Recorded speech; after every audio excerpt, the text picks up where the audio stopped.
What's up, family? Gerald the Bossman here. You're tuned into the Bossman Show on AM 1010, AM 1430, 1055 The King. Let the King out at 105theking.com and the Bossman Show at bossmanshow.com. Hit me up on Instagram, The Bossman Show, Twitter at Bossman Show, and Facebook, Bossman Show. It's the Bossman on your radio. Listen to the Bossman Show with your host, JR, Saturdays at 9 a.m. right here on AM 1010, The King. What's up, good people? BetOnline is your number one source for all your betting needs. The latest odds, lines, and matchup reports for baseball, boxing, golf, and more. BetOnline continues to be the fastest and easiest way to place your wagers, including live betting and your favorite casino and card games available to play right from your phone. Head to the website or use your mobile device to sign up today and get in on the action. Remember to use your promo code BELIEVE, B-L-E-A-V, for your 50% welcome bonus on your first deposit. BetOnline, where the game starts. BS3 Network, changing the way you watch TV. Yes, BS3 Network, changing the way you watch TV, covering content and hot topics from A to Z, sports, music, society and culture, movie reviews, you name it, we have it. Check it out on bs3network.com or check us out on Roku, BS3 TV on Roku, as well as check out your favorite podcast on all podcast platforms or Spreaker.com/BS3 Network. You are now tuned to BS3 Network.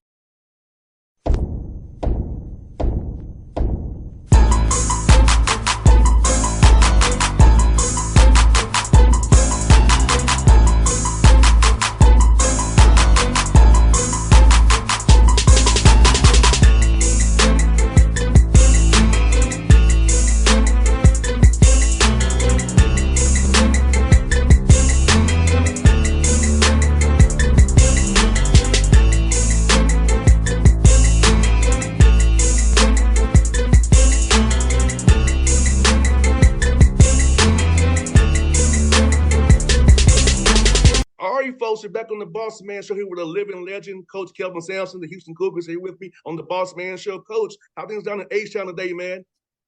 H-Town is on the verge of getting hot. You know how it is in Hotlanta? Yes, sir. H-Town ain't taking a backseat to nobody when it comes to hot. I hear that, Coach. Hey, Coach, I was looking at the stats here, man.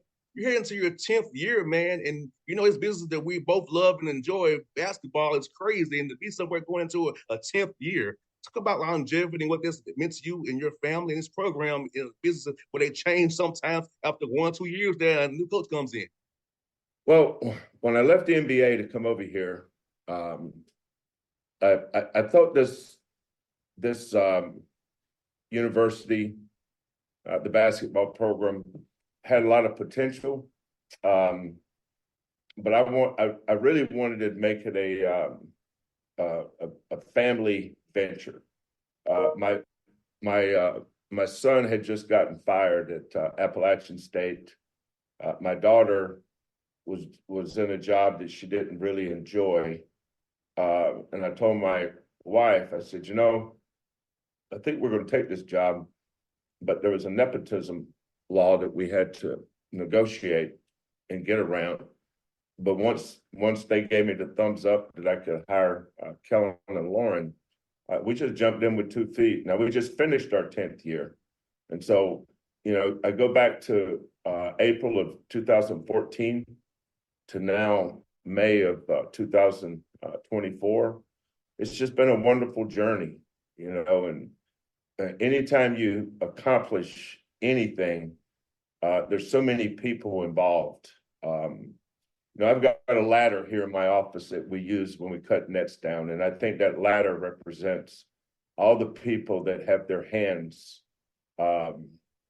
involved in cutting the net down. Academic people, your trainers, managers, administrators, Sometimes the coach gets way too much credit because I think our success here has a lot to do with our staff.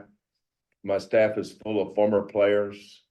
My starting backcourt on the 2002 Final Four team at Oklahoma, Hollis Price and Quantas White, they've been invaluable in our success. Casey Beard, who's been with me for 10 years.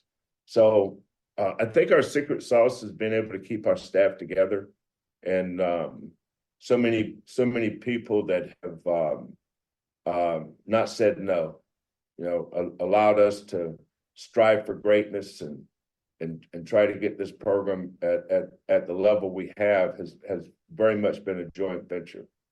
And Coach, it's very much a blessing to have your son and daughter with you and your wife there with you, and how important family is to you. And I first one to me, Coach, I have a 4-year-old son who I'm trying to show the ropes now. So it's important for me to have my son see me do radio, be covering the Hawks, the Falcons, the Braves. So talk about that piece a little more, Coach. How about the family piece of it, having your son and daughter there with you, helping you success, and your wife supporting you, and how having a wife that really supports you through thick and thin is very important when you're a coach at the high level like you are.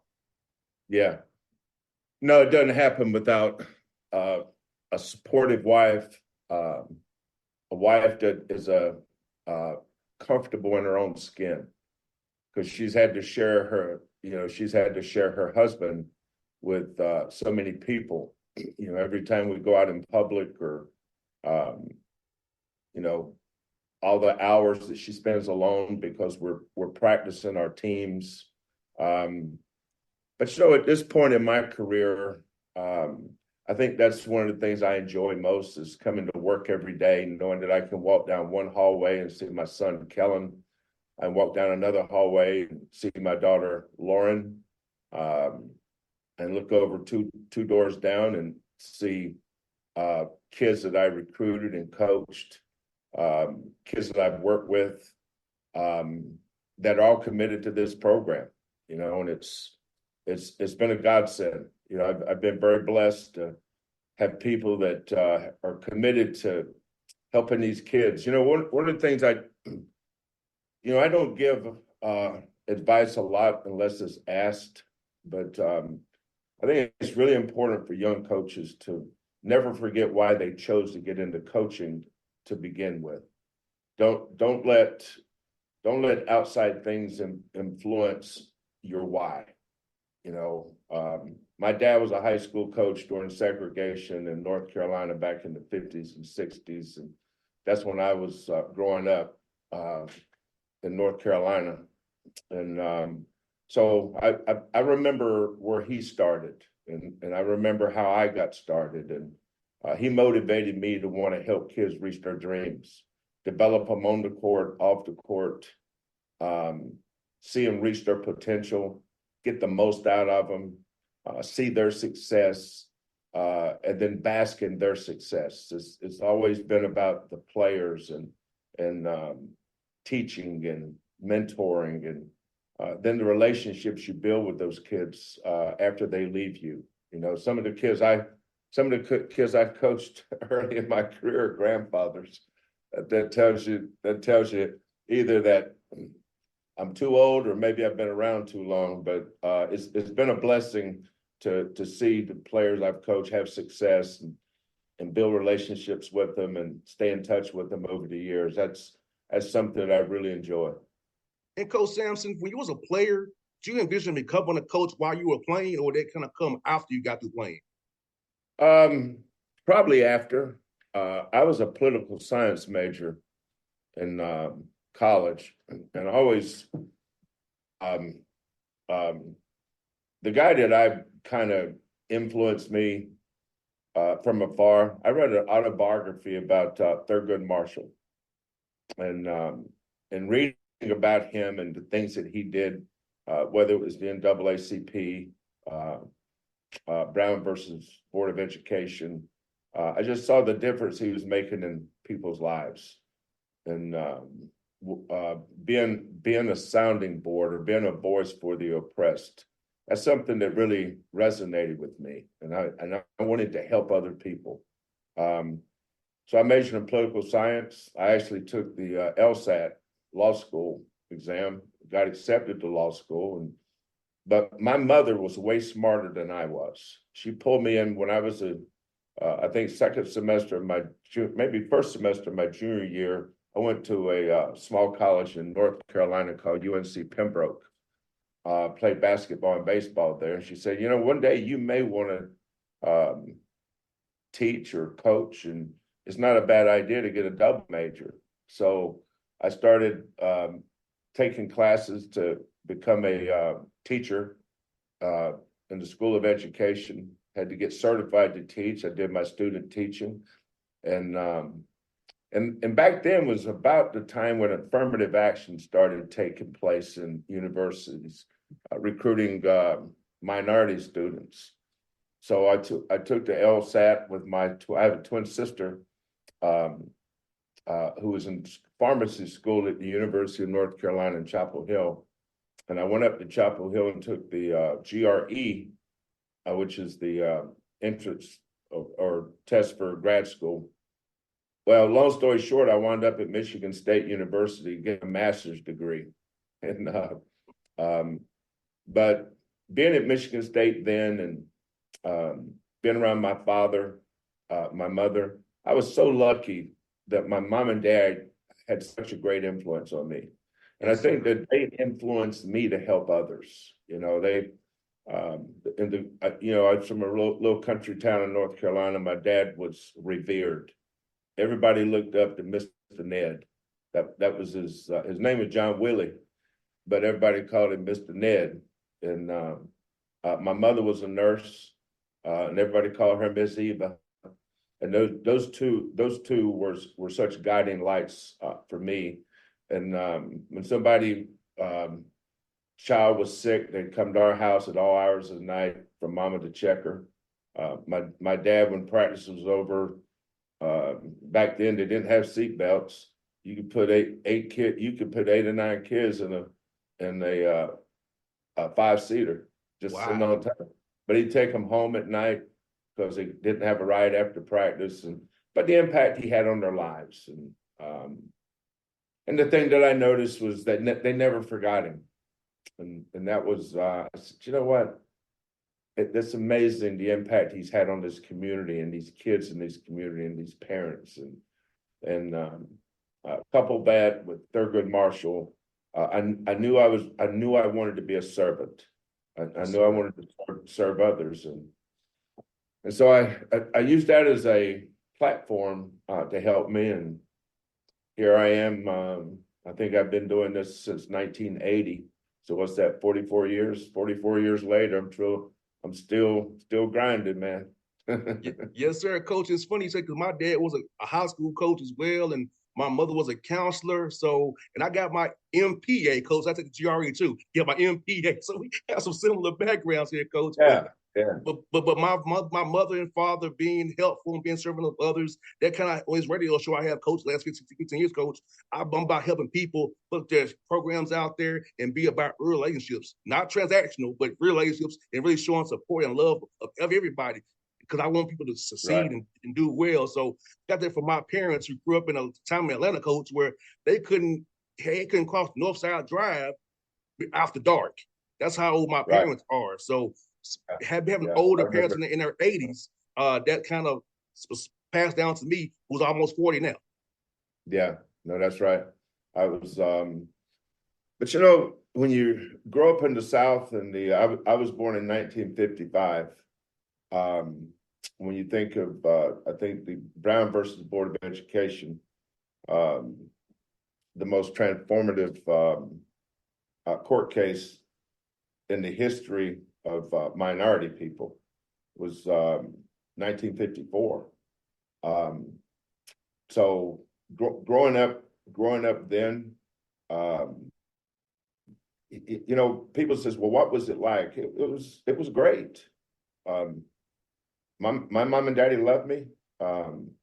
The community I grew up loved me. They loved everybody. They helped raise each other. I knew what racism was. I worked at tobacco markets in North Carolina, and there's 3 different bathrooms, a white, colored, another. I saw all that stuff, but I never let it define me. And I know but I always knew people had it way worse than I did. Yes, You sir. know, so I was taught to never make things about you. You know, when you grow up in a big family, you understand how to share, and that there ain't no entitlement people in big families. You know, sometimes if you're an only child, you get distorted about your place in life. But when you come from 3, 4, 5 kids, you realize real quick there's one bedroom and 2 bunk beds, and in one bathroom. You figure out real quick that things don't revolve around you all the time. Yes, sir. You got that right. You know, my mom was one of 6 and my dad was one of 13. And I'm Yeah. one of 4. So I Yeah. totally understand.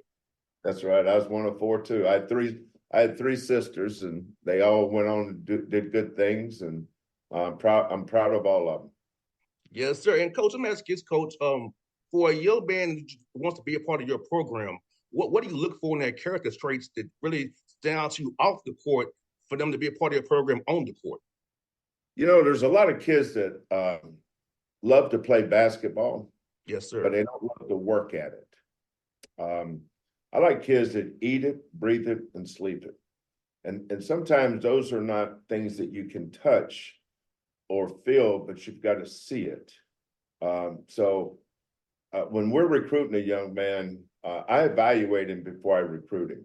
I want to see if that's a kid that can make it in our environment. You know, I coach our kids hard. I love them hard too, but I coach them hard. And if you don't love the work, you're probably not going to make it here.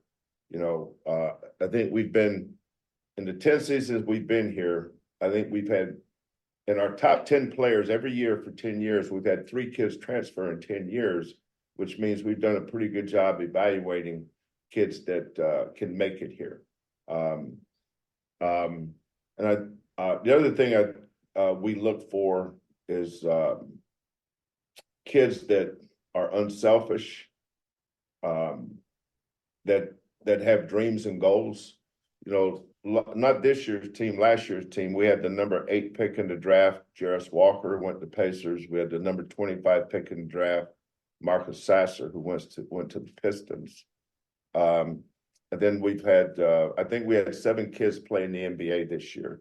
And when I think back to all their journeys, when we first evaluated them, contacted them, recruited them, got to know them, and then their journey through here, and then whether they got drafted or signed as free agents and then made it to the NBA, every one of those kids is part of our family. Whether you make it to the NBA or not, we got kids playing, a bunch of kids playing overseas. I'm proud of all of them, and they're all part of our family. And I want kids that I coach or kids that I recruit, once you sign with us, you sign with us for life. This ain't no 2-year deal. This ain't no 4-year deal. This is a lifetime. That's a lifetime contract. You've been with us, and that's where my wife comes in, my son comes in, my daughter. You know, a lot of programs preach family, but we live family. We family every day here. And once you sign with the University of Houston, you family, man. And I'm not talking about while you're playing here. I'm talking about until death. And I think that's one of the things that makes us unique is that our kids play for each other, and that's helped our success along the way. No doubt, coach. And some I love watching your team play because your team is always engaged defensively. You know, they're locked in on that end of the floor. You demand that they defend like crazy and share the ball and run the right actions. Talk about just that attention and detail of your team defensively and how you work that, you drill that into those young men on the court. They carry themselves with a different kind of mindset. Like every day, we were fully about this life of basketball with the right mentality to win games, have a winning mindset. No, that's a great question, boss man. You know, good, bad, or indifferent, every team's going to be known for something. The good thing about that is you get to choose it. I think because I played at an NAIA school. My first head coaching job was at an NAIA school. You used to doing more with less. and that stayed with me. You know, I was a head coach at Washington State University when I was 31 years old, and we go down to Southern California and play UCLA, USC. We go out and play Arizona State, Cal, Stanford. And those coaches were all older, more established, smarter, better. They had everything. They were everything that I wasn't. But I had to figure out how to compete with them. And I realized that we weren't going out. I wasn't going to be able to recruit kids that could outscore them. So I figured out that we had to recruit kids that was willing to not just play hard, but compete. And there's a difference in playing hard and competing. And that's what defines the defensive end of the floor. You know, any coach can come up with a scheme. You know, how do you defend pick and rolls, middle pick and rolls, side pick and rolls? How do you defend the low post? How do you screen, or how do you defend cross screens or pin downs or back screens or diagonal screens? Where does your help come from on penetration? Who helps the helper? You know, all those things can be taught. But what's most important is the effort that's required to do that, the extra mile. That's why I don't ever try to be the smartest guy. Sometimes the smartest guy in the room has a period at the end of his team. You know, our team has a comma at the end, in that we may get beat. You know, we've had our butt beat here enough, but when you look at the overall landscape of our 10 years here, we have an identity. You know, you just proved exactly what it is we try to get to. We want to be known for something. How hard we play, how hard we compete, an unselfish team that plays for each other. First one on the floor after a loose ball. Just don't get on the floor. Go get the ball. You know, rebounding, second, third shots. You know, there's a lot of ways to win the game. And when you can master winning on nights when the ball doesn't go in, it gives you a better chance to be successful. And we've had, my staff does an awesome job with that every day in practice. Our kids do a great job of buying into the things that we sell. And we make this a we, us program. I've noticed that coaches that use the word I and me a lot have kind of separated themselves from their teams. But our success is very us and we driven. We have a togetherness with everybody and on our staff. We're very unselfish. And my father's lessons resonate with me. He told me three things when I first became a head coach. Number one is, when you lose, make sure you take the blame, and when you win, give the players the credit. That's really helped me over the years. Number two, don't ever lose sight of the fact that parents had rather their son or daughter make the all-conference team than your team win the conference championship. And number three, if you start listening to those people sitting up there behind you, pretty soon you'll be sitting with them. So those three things has really helped me over the years. And coach, last one for you, coach. For you, coach, when you're not coaching this team hard as you can, like how do you away from the game and just kind of decompress and enjoy for you and not have to worry about basketball? Like what are the things you do in your spare time that you have in this new calendar we have of NIL transfer portal? You know what I love to do? I love to play with my grandkids. Yes, sir. I do. I love to play hide and seek. I like to play hide the stuffies. I like to play get outside and get on the scooters and go around the block with them, chase them. They call me Papa, and they say, Papa, can you come be the monster? So I go out there, be the monster and chase them around. They'll go hide. And, sometimes my granddaughter, Macy, wants me to come play with her in her room. And then my grandson, Kylan, who's Macy's 6, Kylan's 3, he comes busting in there and tears everything up and building forts with pillows and blankets. We run the gamut, man. my free time, if I get free time, now the problem is as they get older, they go to school. Yes, sir. I can't go see them anytime I want like I used to, but I love my grandkids. I love spending time with them. And that's as I've gotten older and become an old man, I guess, I realized that I wish I'd had more kids so I could have more grandkids. Yes, sir. Well, Coach Sampson, it's a pleasure to talk to you today, man. I've always been a fan of yours for many years, so it's an honor to talk to you and hope to see you on the road here. I'll be at Peach Jam, I'll be at Rock Hill, and I'll be at Lake Point. Hope I see you on the road here recruiting, and I hope to come down to Houston and see you as well, Coach, as well, man. Well, I'll be at Lake Point at some point, boss man. Make sure you come up and introduce yourself. I'd love to meet you. Sounds good, Coach. I will do it. I appreciate you doing this today, Coach. It was fun. Okay, take care, brother. Thanks, Coach. All right, man. BS3 Network, changing the way you watch TV. Yes, BS3 Network, changing the way you watch TV, covering content and hot topics from A to Z, sports, music, society and culture, movie reviews, you name it, we have it. Check it out on bs3network.com or check us out on Roku, BS3 TV on Roku, as well as check out your favorite podcasts on all podcast platforms or Spreaker.com/BS3 Network. You are now tuned to BS3 Network. What's up, good people? Bet Online is your number one source for all your betting needs. The latest odds, lines, and matchup reports for baseball, boxing, golf, and more. Bet Online continues to be the fastest and easiest way to place your wagers, including live betting and your favorite casino and card games available to play right from your phone. Head to the website or use your mobile device to sign up today and get in on the action. Remember to use your promo code BELIEVE, BLEAV, for your 50% welcome bonus on your first deposit.